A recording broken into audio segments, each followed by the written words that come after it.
Pot nas je vodila v Ljubljano, v restavratorski center Zavoda za varstvo kulturne dediščine Slovenije, v oddelek za kamen in štukaturo, kjer se trenutno nahaja kip Svete Marjete Antiohijske. Ta kip je bil vzidan v fasado zvonika Svete Marjete, takrat, ko so cel zvonik dvignili za približno 10 metrov in so te stare line od zvonov pustili na tistem mestu in jih zazidali. V tistem zazidanem delu je bil pa kip in vsi se ga spomnimo, da je bil kot relief. Ko pa so ga zdaj pripravljali zato, da bi ta relief umaknili in ga postavili v prezbiteriji same cerkve, se je ugotovilo pri odkopavanju, da je to dejansko kip, trodimenzionalen, in odkrila se je vsa tista lepota tega kipa, razen to, da je seveda prišlo do poškodbe glave, ki se bo zdaj pri restavriranju pojavila v celi obliki. Kip se zdaj umika v prezbiterij, da se bo ohranil pod streho, no, ker je pa ta cerkev bila romarska cerkev, so imeli popotniški oltarček in ta Sveta Marjeta se bo zdaj pokazala tu v pravi podobi po restavriranju kot kip Svete Marjete na popotniškem oltarčku. V Sloveniji je Sveti Marjeti posvečeno 47 cerkva, 20 župnijskih in 27 podružničnih, med njimi tudi ta cerkev na pobočju Jetrbenka. Je poznogotska stavba, prvič omenjena leta 1426. Ob njej pa stoji zvonik, na katerem je bil do pred kratkim, torej do obnove, vzidan kip Svete Marjete Antiohijske.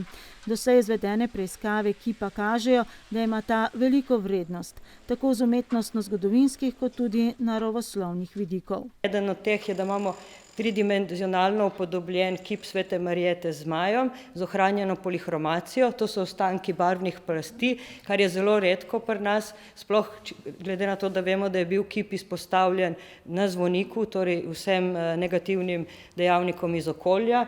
In vidimo, te posledice se kažejo s tem, da je površina močno sprana, prihaja do erozije, do izgube originalnega materiala, zato take kipe ponavadi kasneje shranimo v zaprtem prostoru, da se jih zavaruje pred direktnim vplivom dežja, zmrzovanja.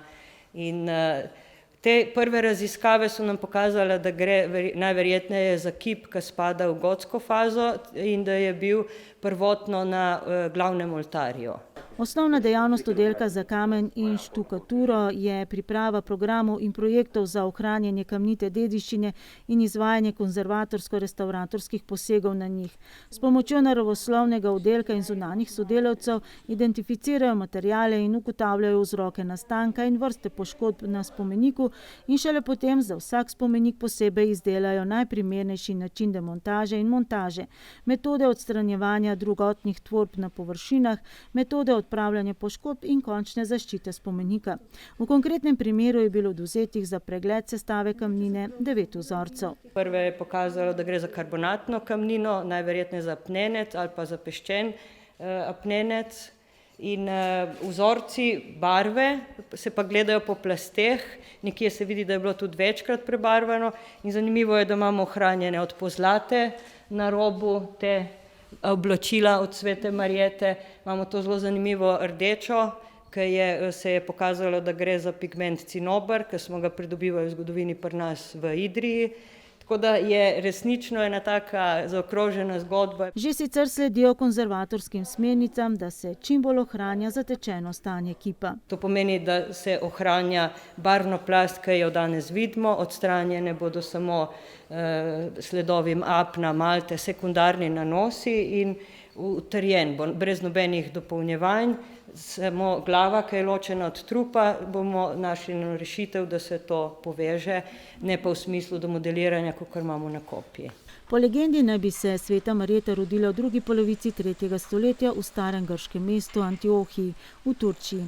Dojilja jo je vse od malega vzgajala v krščanski veri in ko je njen oče, poganski duhovnik, opazil, da krščanstva ne bo zavrgla, jo je sredi Dioklecijanovega najhujšega preganjanja kristjanov prijavil deželnemu sodniku. Ta pa je lepo dekle zaprosil za roko in ker ga je zavrnila, jo je čakalo kruto mučenje. Iznakaženo so vrgli v ječo kjer jo je obiskal hudič v obliki zmaja in jo hotel požreti. Marjeta pa ga je znakom križa premagala. Zmaj je izginil, rane pa so se ji čudežno zacelile. Ker se je po teh dogodkih veliko ljudi dalo krstiti, jo je deželni sodnik dal obglaviti. Umetniki jo najraje upodabljajo s križem in palmovo vejico v rokah in zmajem na povodcu.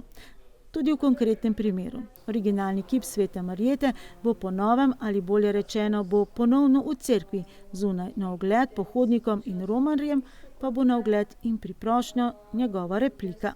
Najprej moramo gledati, da se držimo bistva originala, torej uporabimo čim manj domodelacij, pa še tiste domodelacije, ki so izdelane po nekih znanih podatkih, ničesar ne smemo se izmisliti, po domače povedano. In kip Svete Marjete je bil v dveh kosih, in sicer glava in trup posebej, s tem, da je bila glava kar pač v neki zgodovini je bila odlomljena in je bila kar skupaj dana, torej cel vrat je manjkal.